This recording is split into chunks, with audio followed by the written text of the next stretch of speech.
bom dia. Esse é o primeiro vídeo de uma série de vídeos sobre um review que eu vou fazer do livro A Tríade do Tempo. Eu não sei se, para mim tá parecendo espelhado aqui, eu não sei se vai estar certinho, mas enfim, é A Tríade do Tempo. Foi publicado pela editora Sextante. Esse livro ele foi escrito por Christian... Eu só perdi o nome dele aqui. Christian Barbosa. E eu vou fazer o review agora do capítulo da introdução, né? Então, a introdução, ela vai começar com uma frase aqui, que eu acho que... Bom, eu não li o livro inteiro, mas acredito eu que seja o cerne, né, do livro ali, no todo, que é a respeito de tomada de decisões, né? Então, tem uma frase de Lyndon Johnson, que diz o seguinte: não temos como refazer o passado, mas o futuro está à nossa disposição para ganharmos ou perdermos, né? Então, basicamente, o que essa frase quer dizer aqui, né, pelo que eu entendi, é que o nosso futuro e como que a nossa vida vai estar daqui a um tempo depende das decisões que a gente faz hoje, né? É muito fácil, todo mundo sabe disso, né? É muito fácil você falar isso, mas na prática mesmo, a gente não se preocupa muito com o futuro e isso não impacta tanto as nossas decisões de hoje, né? Então eu vou indo passando aqui pelo que eu anotei. Eu tenho o costume de marcar o livro aqui, né? Ó, não sei se dá pra ver que tem marcação de lápis ali. Eu acho extremamente importante você marcar livros e anotar, escrever com lápis ali.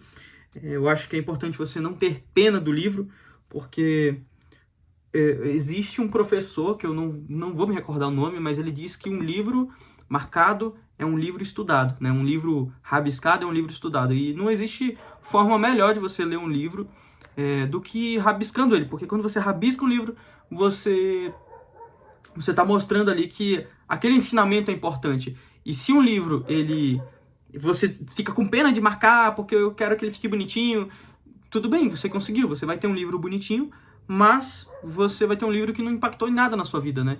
E quando você faz isso, você desvaloriza o livro. E quando você marca, você está valorizando, porque aquele livro ele traz um novo sentido para a tua vida, né? Então, continuando aqui, eu fiz só parafraseando essa coisa que eu acho muito importante, que é marcar o livro, né? Mas continuando aqui, aqui o autor, o Christian Barbosa, né? Christian Barbosa, ele vai falar que hoje em dia nós vivemos um ritmo cada vez mais acelerado, né? E eu concordo particularmente com essa afirmativa, porque eu tenho compartilhado com os meus amigos, com a minha esposa, com as pessoas com os meus pais, né? Com as pessoas que eu me importo, o fato de que eu sou extremamente contra o uso de redes sociais e vídeos curtos, né? Eu já falei sobre isso. Eu não sou nenhum neurologista, eu não estudo nada disso, mas eu sei o que a ciência fala a respeito disso, né? Dos vídeos curtos. E cara, é extremamente prejudicial à saúde, né? E quando a gente vive nesse ritmo mais acelerado, o nosso cérebro ele não foi feito para isso. A verdade é essa, o nosso cérebro não foi feito para lidar com essa velocidade das coisas. E, além disso, no trabalho, por exemplo, principalmente com a chegada da IA, as pessoas querem resultados muito rápido, né? Não, agora eu quero fazer isso com IA e vai ser extremamente rápido, mas a questão é, para onde você quer ir? Para onde que você quer caminhar? Né? Para onde que você quer levar a tua empresa?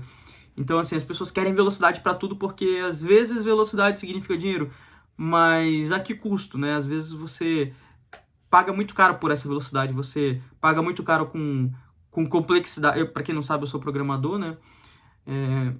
Então, assim, falando de código, você paga muito caro com complexidade cognitiva no código, enfim. Então, realmente, eu concordo com essa afirmativa de que hoje em dia o mundo está cada vez mais acelerado e isso impacta diretamente na nossa saúde mental, né? No estresse. Eu tenho ouvido frequentemente, quanto mais o tempo passa, sobre amigos que se sentem sobrecarregados, se sentem estressados, né? O que é até estranho, porque a gente fala assim, a IA não chegou, a inteligência artificial não chegou para ajudar a gente, não chegou para auxiliar o nosso trabalho e deixar a carga mais leve, Mas o que tem acontecido na prática é o contrário. A carga tem ficado mais pesada, porque com a chegada da inteligência artificial, as pessoas querem mais resultados, querem mais conteúdo, querem mais produções, e o nosso cérebro não foi feito para essa quantidade massiva de informações.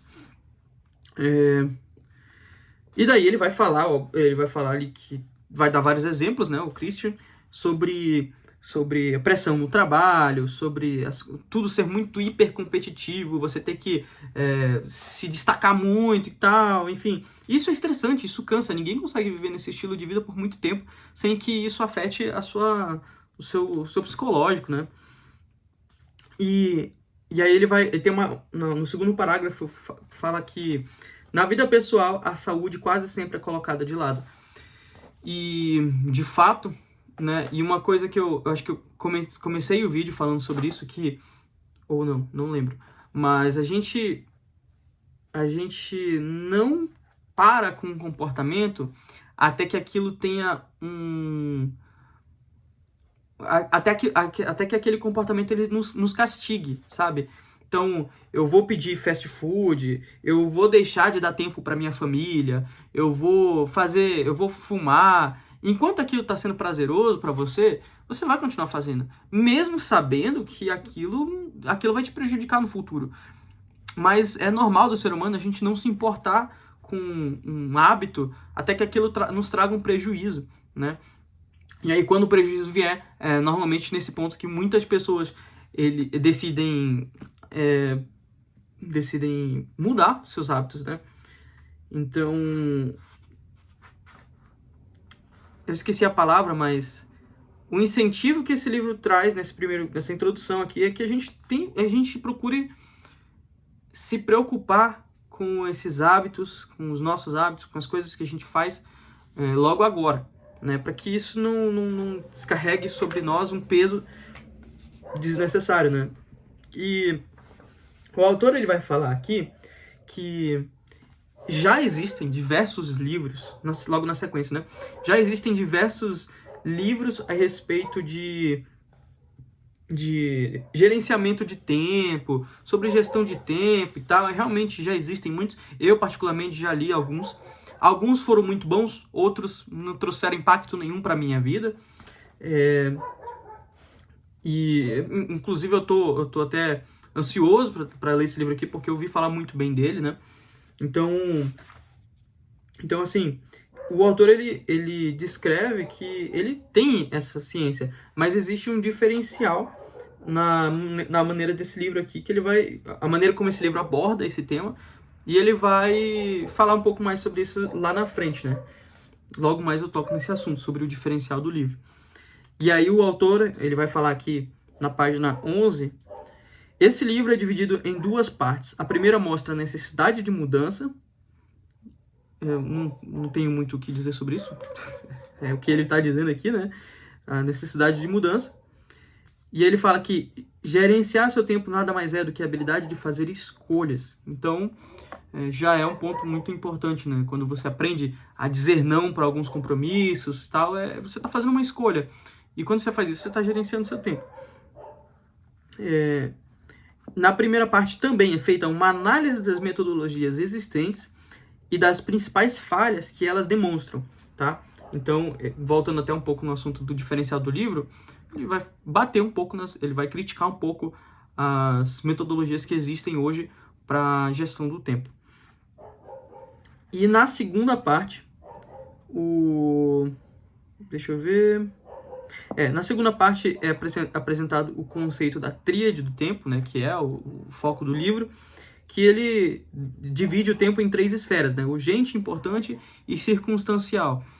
Que eu comecei a aplicar esses princípios aqui a partir de uma leitura que eu fiz em outro livro, que se chama Tempo e Sucesso, do Alan Shupert.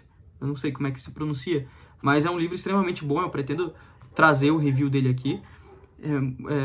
É excelente o livro, me trouxe ideias sensacionais, mudou a minha vida, né, no respeito de gestão de tempo. E, enfim, e daí na segunda parte, ele também vai abordar a metodologia em si, né, vai aprofundar, né, na metodologia. E daí, o autor aqui, o Christian Barbosa, ele vai falar o seguinte, ele vai voltar lá naquele tema sobre o diferencial do livro, né? Ele diz o seguinte: o diferencial desse livro em relação aos outros trabalhos existentes é a utilização de princípios e fundamentos em novas pesquisas, né?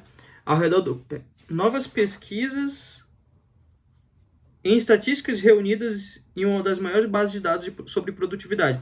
Eu não me recordo ao certo, eu não cheguei a marcar aqui, mas ele vai falar que eles fizeram pesquisas e testes ali com mais de 42 mil pessoas, né? E sobre a introdução do livro, acredito que seja isso. Bem legal, gostei da introdução do livro. E no próximo vídeo, né, que eu for fazer a respeito do livro, a gente vai estar lendo. Eu vou estar fazendo a análise do capítulo 1 do livro, que eu ainda não li. É isso. Muito obrigado por assistir. Tchau, tchau.